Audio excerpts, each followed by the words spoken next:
Alors, beaucoup de gens cherchent la méthode rapide, le raccourci secret pour devenir magicien. C'est normal, on aimerait tous, je pense, éviter les années d'erreurs, de doutes. Mais bon, la vérité, elle est un peu différente. Alors découvrons ensemble quel est ce véritable parcours. C'est la question que tout débutant se pose, n'est-ce pas? Est-ce qu'il existe une astuce, un truc caché, une technique secrète qui va tout débloquer? Eh bien la réponse, elle est à la fois simple et, on va le voir, assez complexe. Et voilà, on touche au cœur du sujet.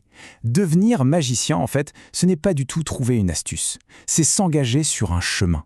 C'est un parcours, oui, exigeant, parfois un peu lent, c'est vrai, mais tellement plus enrichissant que de juste apprendre à faire des tours.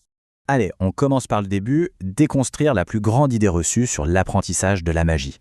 On a souvent cette image qu'il suffit d'accumuler des tours, des secrets, mais la réalité, elle est bien plus profonde que ça.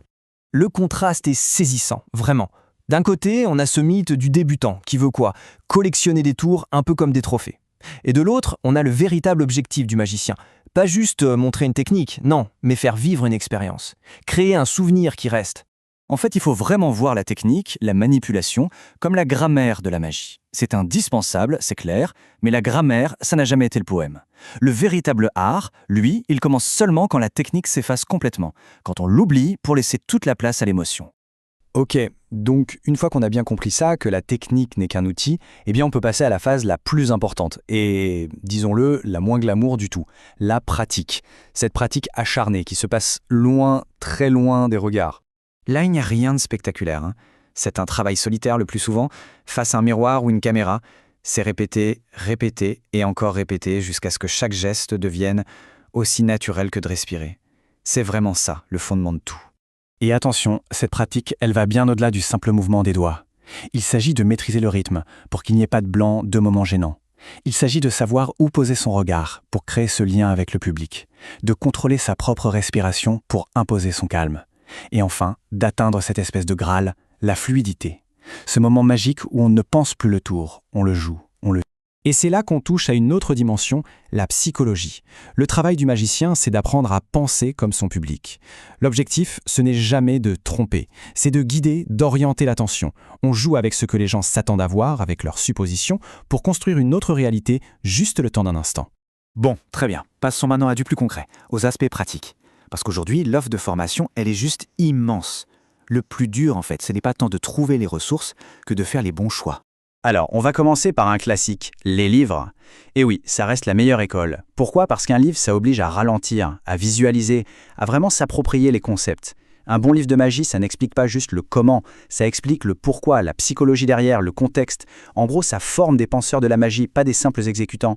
Ensuite, bien sûr, il y a les vidéos. C'est un outil super puissant, mais il faut choisir avec discernement. Il y a une masse de contenu et, soyons honnêtes, beaucoup de tutos sont superficiels. Ils montrent une suite de mouvements mais sans expliquer le fond.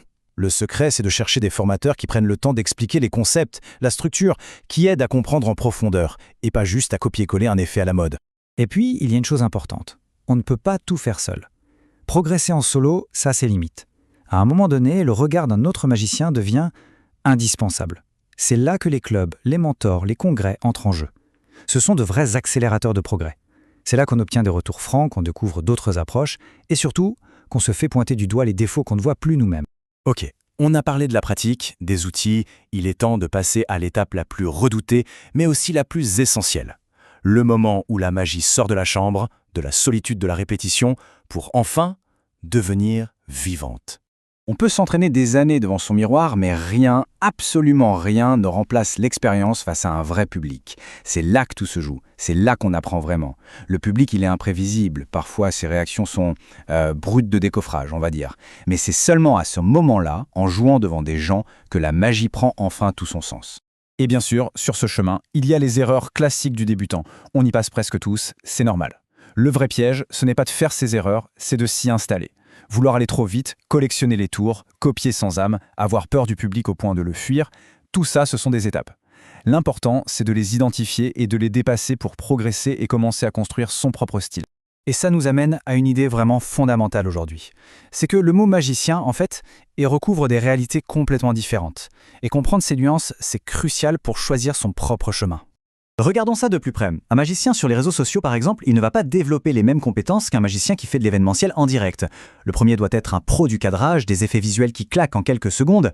Le second, lui, doit maîtriser l'improvisation, la gestion du public, la relation humaine. Et puis on a aussi la magie d'entreprise, où l'art sert à faire passer un message, ou même les magiciens qui forment d'autres magiciens, ce qui demande encore d'autres qualités, de pédagogie notamment. Le point le plus important à retenir ici, c'est qu'il n'y a pas de hiérarchie entre ces formes. Elles sont toutes légitimes, mais elles demandent des compétences très différentes et poursuivent des buts distincts. On ne peut pas être excellent partout de la même manière. À un moment, il faut faire un choix. Donc pour résumer tout ça, on ne devient pas magicien en un claquement de doigts. C'est une construction, un processus lent, une accumulation d'expérience. La pratique, elle donne les outils. Les erreurs, elles enseignent l'humilité. Les rencontres, elles ouvrent l'esprit. Et le public, c'est lui qui donne vie à tout ça. Et finalement, tout ce parcours nous amène à revoir la question de départ. Le comment devenir magicien, c'est important bien sûr, mais la méthode dépend d'une question bien plus personnelle, bien plus fondamentale. Quelle sorte de magicien est-ce qu'on veut devenir? Voilà la vraie question. Est-ce que c'est pour la caméra, pour la scène, pour faire passer un message, ou pour échanger avec une communauté d'artistes? Choisir sa voie, c'est ça la toute première étape pour trouver le bon parcours. Et se poser cette question, en fin de compte, c'est peut-être ça le premier véritable tour de magie.